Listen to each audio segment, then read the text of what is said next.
Okay, hi. Great to be here. There we go. Incomplete urbanization. Why? Because the world is urbanizing at such a rate. We've got 7 billion people, and we're going to go to 9 billion people in the next 20 years approximately. So the world is going to urbanize, as you heard from the first speech today. But before I begin, just want to tell you that yesterday I had a pleasurable outing in Prague, and I wanted to let all of you know that I am part of Prague. I went to the Cathedral of Niño Jesús de Praga, the Jesus of Prague, and there I found my name on the wall. Now, the truth is, I am Catholic, I am South American, I'm coming from Venezuela, and yes, this has a reason for my son who was born with problems, and actually he's very fine today, but we made the vows. But then after that, of making my usual stop in Prague to see that plaque, we went off to see the housing blocks, and this is the urban think tank Now Prague team that's infiltrated the city with Zuzka and Philip. What they showed me was a very interesting map at the way social housing and urbanization has developed around the center of the old city of Prague. I found that map incredibly interesting because although it was done in the 60s and 70s, maybe 80s later, that ring, this map shows a great potential of urbanizing or re-urbanizing or building the new city on top of the old city, because these great social housing welfare blocks have a lot of open space in between the courtyards, around the space. It's almost too much. The scale of this greenery is way too much. So actually a great project, a great potential would be to re-urbanize those housing estates and densify them, actually with new programs, and maybe that's potentially pretty good land for the future expansion and densification. So what I brought to you was the first thing we have to do in cities is map cities. We need to find out where the available space is, where cheap available space is. And this is a map of my city, Caracas, where we all began, where Urban Think Tank was founded. And the first thing we did was to map where all the poor people live in Caracas. What we found out is that 60% of the population is living on 40% of the territory in the worst areas. Now, to make a connection back to your city of Prague, I show you that we had one of the greatest social housing welfare initiatives to house the poor in Venezuela. And what happened was, when they built these housing estates, they forgot to create jobs. Jobs were not created, right? They housed the people, but they didn't put shops, laundry mats, they didn't put, all the things that a city needs. So people went and built it themselves. And they called all their cousins, their brothers, and they laid in a village urbanism between the blocks, a kind of archiegram, a plug-in city. So they plugged in to the infrastructure and gave people all the restaurants, car repair shops, everything that you need for these great housing sets. I'm not saying we should do it, this do-it-yourself urbanism. We can plan it a little more. But it has created a really interesting mix between bottom-up initiative and top-down infrastructure planning. So what you have here, you see the blocks in blue, and everything in orange was self-built. So we started to look at this, and we started to say, hey, the welfare state was pretty good at one time. Right? They had an initiative, they had a dream, they thought about creating a city for the future, housing the social state, right? But they forgot to invest in it 20, 30 years later. So you get Paris, and Paris banlieues are burning. You know that. But I can tell you all around the world, even, every former Yugoslavia had situations. But the neoliberal city, which is what architects have on their drawing tables now, the big architecture firms, AECOM, all these big corporate firms want to build these kinds of cities around the world. It's absolutely insane because it's only one-dimensional. You ask, technology for whom, right?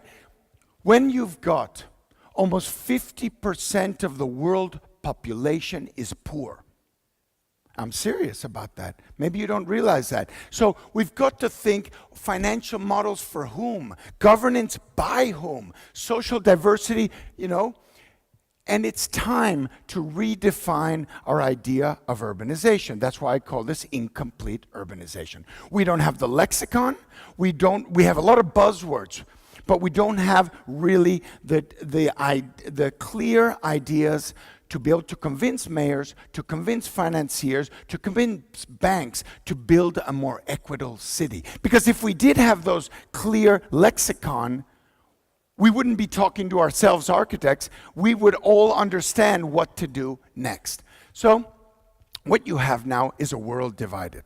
Believe it or not, you've got walls. This is the Tijuana wall. This is the wall between the richest state in the United States, San Diego, and the poorest state of Mexico, Tijuana, right?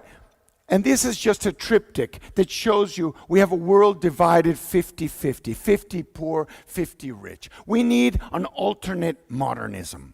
We need to rethink. We need to be experimental. We need to infiltrate the status quo of power and redefine how that is implemented. We need mutation, adaptation, hybridity. I'm going to show you that.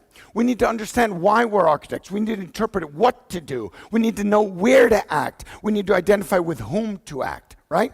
So I say, obviously, cooperate. That's the word, right? Share, cooperate. When you can learn from others and praise them for it. When you can borrow solutions from others, borrow them. Admit it freely. No matter what you do with your work, it'll be your own. Ultimately, it will be your own as you adapt it. Avoid style. Leave it to the critics and the historians. Choose your method. It's what you share with your peers. Okay? Method. So let's look at the profession for a second. Anyone know what this cover is? You've all read this book if you're an architect. It's Vers une architecture, Towards a New Architecture by Le Corbusier. But he was going to call it, this is his drawing, Architecture or Revolution. Why? He had just come from Moscow. He had just done this Palace of the Soviets competition. He actually learned a lot and took a lot from Moise Ginsburg, who made the first duplex apartment blocks for social housing. He borrowed that idea. But he said, or we build architecture or we're going to get revolution. That's what's happening. Maybe you guys don't realize that. Athens is up in smoke. We'll talk about that a little bit later. So architecture spatializes and materializes uneven development. And the absent infrastructure and investment and urban density calls into question distributive issues of equity, access, and social justice. We, as architects in the 21st century, must reinvent our profession. We don't need to be like the 90s. We don't have to build icons. We don't have to be like the 60s, experimental but with no real implementation. We now have to address the fact of economic crisis and social crisis. So as a profession, we've been complicit in the process of creating cities. The division of cities, and Cape Town was on the screen a little while ago. Do you guys realize if you look at a map of Cape Town, you'll see it's still apartheid urbanism. The blacks, the colored, and the CBD, the rich Cape Towners in the middle. And so we need to break those binaries. That's what architects need to do. And you'll say, why architects? Shouldn't politicians do that? No. Since the 16th century, architects have been instrumental in the creation of society. From Brunelleschi to Da Vinci to Michelangelo onwards, and not to say Le Corbusier, or not to say even Alvar Aalto in Finland, or Louis Kahn. So all of those architects I've been telling you about, how did they create the ideas? They wrote about them.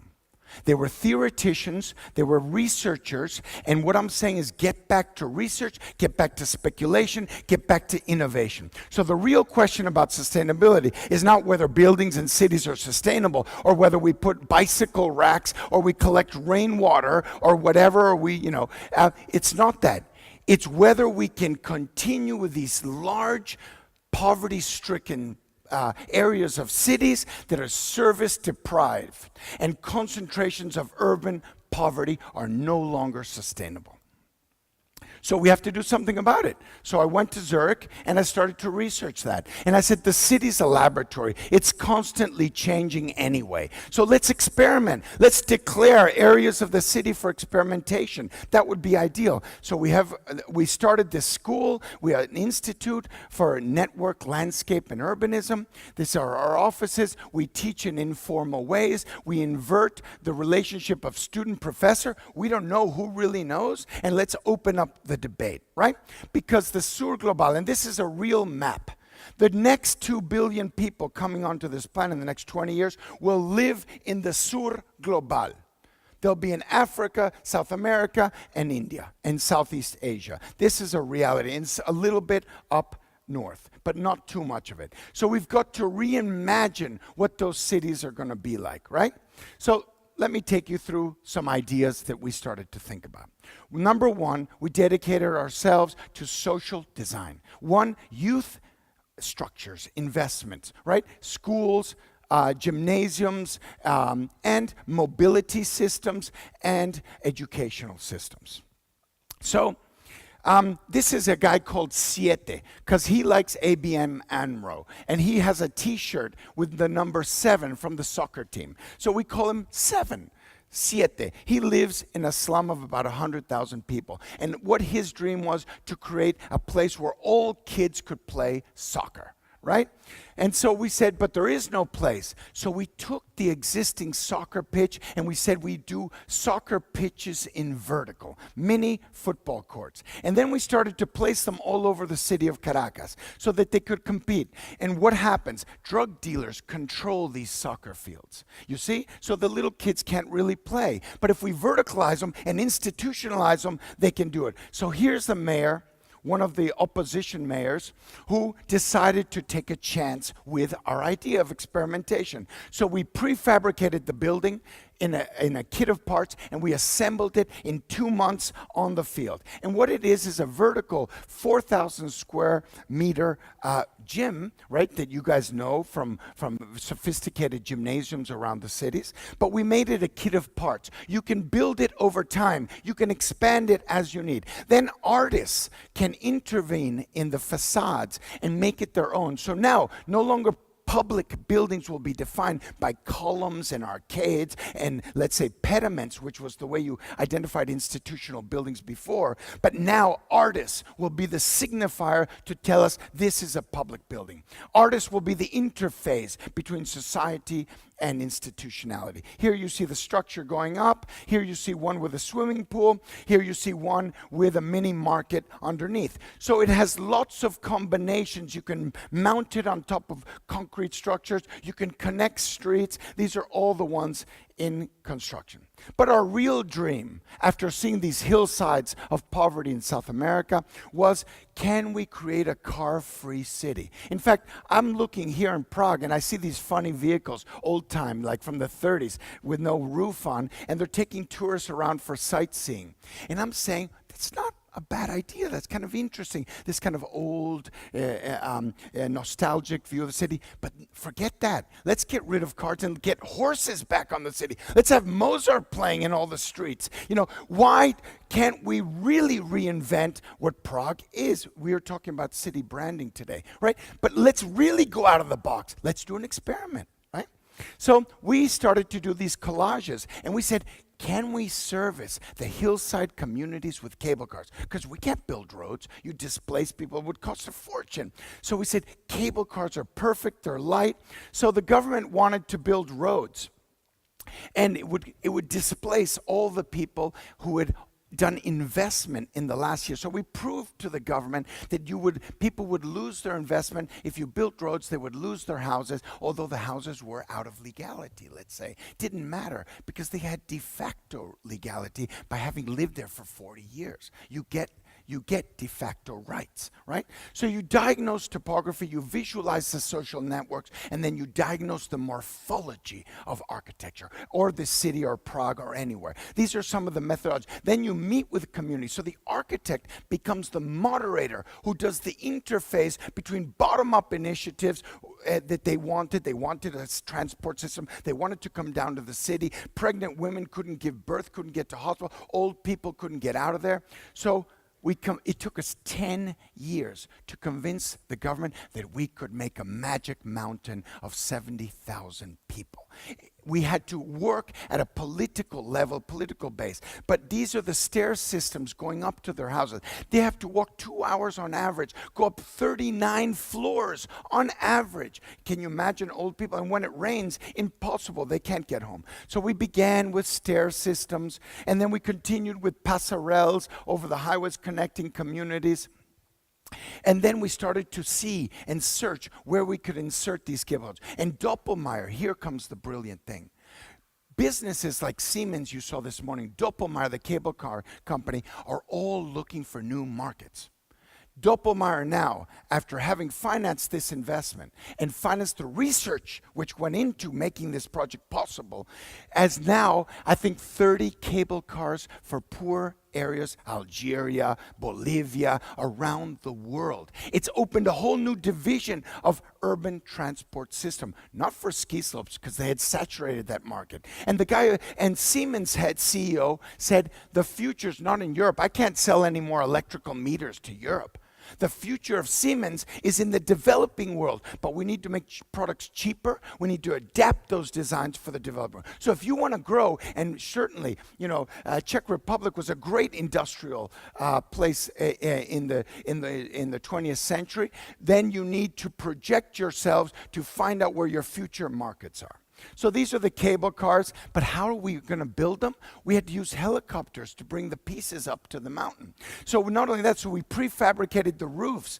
We, into new concrete composite shells that were very lightweight, made of this combination, and we made these conches shells so they would ventilate, so it would be aerodynamic. And then we didn't want to just make it a kind of ring of pearls necklace. We wanted to add social infrastructure to it. So we added a music school. We lit up the stations, each one with a different identity, and then we began to build it. So here you see, it's the first time a cable car's been done in a loop, and it connects with the subway system. So you fly out of the subway system, and you go up on 3 stations on the hill, and you come down to the city. Here you see it up on the hill as these photos of when the cable car was finishing, all prefabricated. So one of the elements is we don't worry about style. Style is built into the engineering, because we all know that everyone accepts engineering. They accept parks and greening, and they accept infrastructure. So that's where you put your design into the kit of parts of the engineering. Here you see the social center getting built, and now everyone is upgrading their house. They're painting it. People are happy. Kids going back down to school, and it's a great story. The worst part of Caracas is now the most interesting part of Caracas. You fly out around the city. Now, if you allow me, I have 5 minutes, but I'm going to conclude with maybe a radical thing, which is Torre David. We found in the middle of Caracas an abandoned building. Caputo del instrumental. Nosotros sabemos quién somos. ¿Quién eres tú? Ya. Dice. En estos tiempos todos se creen que son perfectos. Señor espejo, mostraré ellos sus defectos. Yo, tú mereces si creen cambiar el mundo en un tema. Y ni siquiera pueden cambiar sus problemas. ¿Tú quién eres? El canto los temas critican. Nunca aportas nada, no sabes lo que el hip hop significa. Desde Bambata el rap fue hecho para hacer paz. Hasta que la West Coast no toca el balandreo vende más. ¿Tú quién eres? Dime. Tu silencio me hace pensar que eres de los que canta rap para que alguien nos pueda notar en vez de apoyar y callar. En otros tiempos te hubiesen colgado y quemado de más. Dime si eres acaso el que escuchó a Cancerbero. Si hizo 2 rimas, un sobrenombre y hasta me critica. Pero yo creo que tú eres de los que veo un extranjero le chupa el cuero en vez de apoyar a los de su guero primero. ¿Quién eres? Te pregunté y no me respondiste. Olvidaste que yo mejoré ya lo que hoy tú descubriste. La antigüedad de nada, sin nada tú hiciste. A mí ya se me está olvidando lo que recién tú aprendiste.